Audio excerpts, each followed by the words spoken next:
हाल ही में अपने एमपीवी क्षेत्र के इस बोर्ड स्कूल की जो स्थितियां निर्मित हो रही हैं, जो बंद होने के कगार पे है। आप अभी भोपाल प्रवास में थे, तो श्री प्रद्युम्न सिंह तोमर से इस विषय में क्या चर्चाएं हुई आपकी? देखिए, विद्युत मंडल स्कूल जो है उच्चतर माध्यमिक, यह बहुत पुराना स्कूल है और जब से संजय गांधी ताप विद्युत परियोजना बनी, लगभग उसी समय से बना हुआ यह विद्यालय है। 25-30 सालों से स्थापित इस विद्यालय में यहाँ के छात्र और सिर्फ कॉलोनी परियोजना में रहने वाले प्रबंधन से जुड़े लोगों के छात्र ही नहीं, वरन आसपास के जो समीपस्थ गांवों से, दूरस्थ अंचलों से आने वाले काफ़ी विद्यार्थी इस विद्यालय से शिक्षा अध्ययन कर अपना भविष्य सुधार रहे हैं। और निश्चित ही विद्युत मंडल उच्चतर माध्यमिक विद्यालय जो है हमारे जिले का अग्रणी विद्यालय है और यहाँ के छात्र विविध प्रतिष्ठानों पर जाकर विद्यालय और क्षेत्र की प्रतिभा में निखार ला रहे हैं और प्रतिभा का नाम रोशन कर रहे हैं हमारे विद्यालय का। और जैसा कि हाल ही में अभी शिक्षकों के माध्यम से, छात्रों के माध्यम से और अभिभावकों के माध्यम से मुझे यह पता चला कि विद्युत मंडल विद्यालय के शिक्षकों को हटाया जा रहा, विद्युत मंडल विद्यालय को बंद किया जा सकता है, तो यह निरर्थक बात है और ऐसा नहीं होना चाहिए। और इसको लेकर मैं मंडल प्रशासन से और माननीय ऊर्जा मंत्री महोदय से बात करूंगा। इस बात को लेकर मैंने उन्हें आश्वस्त किया था और अभी हाल ही में मैं भोपाल गया था, तो ऊर्जा मंत्री माननीय प्रद्युम्न सिंह तोमर जी से मैंने चर्चा भी की और उन्हें बताया कि यह विद्यालय हमारे ज़िले का सबसे अच्छा विद्यालय है और यहाँ शिक्षा का स्तर भी बहुत अच्छा है और यहाँ पर जो विद्या अध्ययन करने के लिए हमारे छात्र आते हैं, आज आप देखिए कि विविध प्रतिष्ठानों में बहुत जगह हमारे विद्युत मंडल विद्यालय के छात्र जो है विद्युत मंडल विद्यालय का नाम और हमारे क्षेत्र का नाम रोशन कर रहे हैं। तो माननीय ऊर्जा मंत्री ने कहा मुझसे कि समस्या क्या आ रही, तो मैं उनसे यह कहा भी कि जो बजट का निर्धारण होता है, मार्च खत्म हो गया है, आगामी सत्र के लिए जो मंडल प्रशासन द्वारा बजट दिया जाता है, तो बजट में कटौती कर दी गई। जैसे बजट अगर इन्हें 2 करोड़ का दिया जाता था साल भर संचालन के लिए, तो अब 1 करोड़ का दिया जा रहा है। जब 1 करोड़ का बजट दिया जाएगा, विद्यालय की स्ट्रेंथ ज़्यादा है, विद्यालय में फैकल्टी ज़्यादा है, तो ऐसे में कैसे सुचारू रूप से अध्ययन अध्यापन चलेगा। और यदि विद्यालय के शिक्षक जिन्हें वैसे ही कम सैलरी मिलती है और भी कम मिलेगी या उनकी छटाई हो जाएगी, या मान लीजिए 50 शिक्षक है तो 25 हो जाएंगे, तो उससे कैसे सुचारू रूप से अध्ययन अध्यापन चलेगा। और जब ऐसी स्थिति आएगी तो कोई अभिभावक अपने बच्चों को इस विद्यालय में पढ़ाएगा नहीं। तो कहीं ना कहीं जो यह विद्यालय जिसके नाम से हमारा क्षेत्र पहचाना जाता है, जिले में जिस विद्यालय की एक अलग पहचान है, तो ये ठीक बात नहीं है। तो मेरी पूरी बातों को सुनने के पश्चात माननीय ऊर्जा मंत्री ने मुझे आश्वस्त किया कि मैं एमडी से बात करूंगा और विद्यालय को पूर्ण बजट मिले और सुचारू रूप से विद्यालय आपका चलता रहे। और मैं भी भविष्य में आता हूं उमरिया, तो आपके बिरसिंहपुर पाली विद्युत मंडल उच्चतर माध्यमिक विद्यालय आऊँगा, वहाँ के अभिभावकों से, वहाँ के छात्रों से, वहाँ के शिक्षकों से संवाद करूँगा, उनसे मिलूँगा और जो भी संभव प्रयास हो सकेगा विद्यालय के उन्नयन को लेकर और छात्रों के भविष्य को लेकर और शिक्षकों के पुनरुत्थान को लेकर मैं कृतसंकल्पित हूँ और काम करूँगा और सुचारू रूप से विद्यालय चले। सबको, जैसा कि हमारे माननीय मुख्यमंत्री जी की प्राथमिकता है कि स्वास्थ्य और शिक्षा के प्रति कोई कंप्रोमाइज़ नहीं किया जाएगा, इसलिए शिक्षा के में गुणवत्ता पूर्ण शिक्षा हो, शिक्षा का स्तर सुधरे और हमारे शिक्षकों का जीवन स्तर अच्छा रहे। इन सभी बातों को लेकर मेरी उनसे संवाद हुआ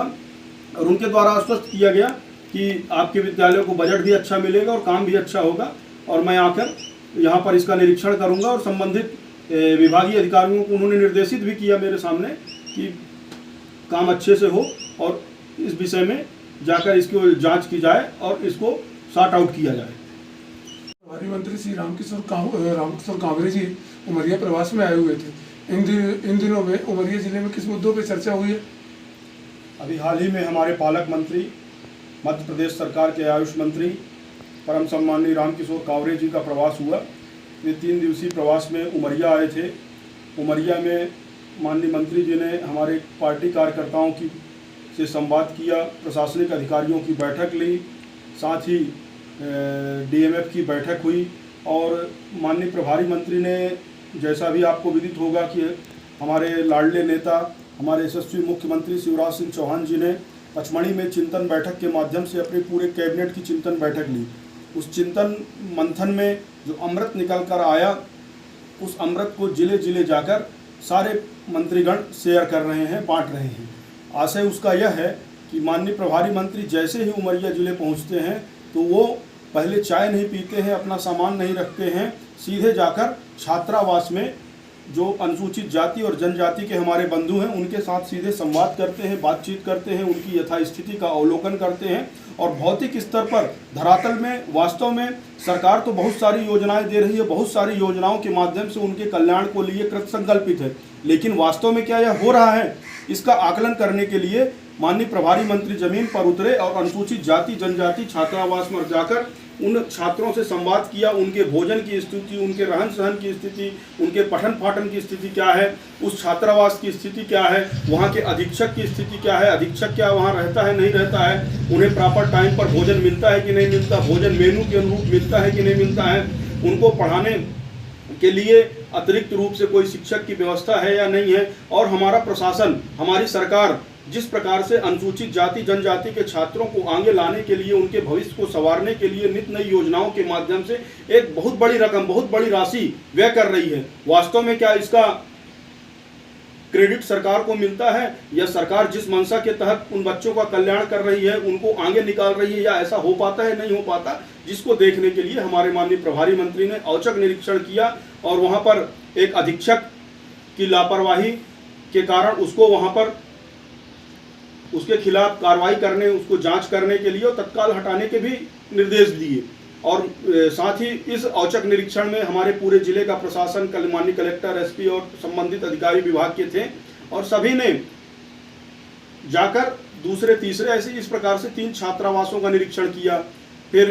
कोऑपरेटिव सोसाइटी की दुकान थी, उसका निरीक्षण किया, खाद्यान्न की स्थिति क्या है, लोगों को प्रॉपर खाद्यान्न मिल रहा नहीं मिल रहा है, समय से दुकान। भोपाल में भाजपा की जो बैठक थी उसमें उमरिया जिले के विषय में किन मुद्दों पर चर्चा हुई? देखिए, Bharatiya Janata party cadre based organisation है और हमारी जो संगठनात्मक बैठक है वो हर महीने होती है प्रदेश में, और प्रदेश में हमें हर महीने बुलाया जाता है और जिले में संगठन के क्या कार्यक्रम हो रहे हैं, आगामी कार्य योजना क्या है, ऐसा संगठन की आगामी कार्यक्रम भोपाल से दिशा निर्देशन के माध्यम से तय होते हैं। अभी हाल ही में भोपाल में हम लोगों की बैठक हुई है। बैठक में हमारे बूथ विस्तारक योजना और जो समर्पण निधि का अभियान चल रहा है इसकी समीक्षा की बैठक थी। साथ ही इसके अलावा आगामी कार्यक्रम क्या होंगे उनको तय किया गया, उनके संबंध में हम सभी लोगों को मार्गदर्शित किया गया। आने वाली 6 अप्रैल को भारतीय जनता पार्टी का स्थापना दिवस है, जिसे भारतीय जनता पार्टी के कार्यकर्ता बड़े उत्साह के साथ मनाएंगे। और मैं आपको बता देना चाहूँगा कि 6 अप्रैल को हर घर भाजपा का घर, हर घर में हम भाजपा का ध्वज लगाएंगे, प्रभात फेरी निकालेंगे। हमारे कार्यकर्ता हमारे श्रद्धेय पंडित दीनदयाल उपाध्याय जी, डॉक्टर श्यामा प्रसाद मुखर्जी जी के व्यक्तित्व और कृतित्व को लेकर कार्यशालाएं होंगी, उनसे जुड़े हुए विषयों को हमारे वरिष्ठ नेतृत्व द्वारा अपने कनिष्ठ और नए भाजपाई कार्यकर्ताओं को अवगत कराया जाएगा कि भारतीय जनता पार्टी का इतिहास विकास क्या रहा, भारतीय जनता पार्टी की कार्य पद्धति क्या रही। इस प्रकार से 6 अप्रैल का दिन हमारे लिए एक बहुत ही महत्वपूर्ण दिन है और इस दिन को हम एक ऐतिहासिक अविस्मरणीय दिन की भांति बनाएंगे और हमारे सारे कार्यकर्ता उत्साहपूर्ण माहौल में हर घर जाकर भाजपा का ध्वज लगाएंगे और माननीय मोदी जी की, माननीय शिवराज जी की सरकार की लोक लुभावन हितग्राही मूलक जनहितैषी योजनाओं को हर घर में बताएंगे। हर घर से हम सरकार की योजनाओं को जोड़ेंगे। इस माध्यम से हम 6 अप्रैल का कार्यक्रम करेंगे। ठीक उसी के पश्चात 14 अप्रैल को माननीय श्रद्धेय डॉक्टर भीमराव अंबेडकर बाबा साहब जी की जन्म जयंती है। उस दिन हम दलित, दीनहीन, पीड़ित, शोषित बस्तियों में जाकर उनसे जुड़ेंगे, उनसे संवाद करेंगे, स्वच्छता के कार्यक्रम को गतिमान करेंगे, बाबा साहब की प्रतिमा पर माल्यार्पण करेंगे, बाबा साहब को लेकर हमारी छोटी छोटी बैठकें होंगी। उन बैठकों में बाबा साहब से जुड़े हुए विषयों से हम लोगों को अवगत कराएंगे और बाबा साहब के व्यक्तित्व और कृतित्व से लोगों को अवगत कराएंगे और माननीय बाबा साहब का जो बलिदान है देश के लिए, संविधान जो उन्होंने इतना बड़ा हमें दिया, इन सभी बातों को लेकर चर्चा करेंगे। और इस प्रकार से हम 6 अप्रैल और 14 अप्रैल के कार्यक्रम को बड़े ही ऐतिहासिक ढंग से सभी कार्यकर्ताओं को जोड़ते हुए, सभी की सहभागिता तय करते हुए मतदान केंद्र स्तर तक मनाएंगे। हमारे भारतीय जनता पार्टी के मैं आपको बता देना चाहूँगा 585 मतदान केंद्र है जिले में और हम हर पंचायत में, हर मंडल में, हर मतदान केंद्र में भाजपा का कार्यकर्ता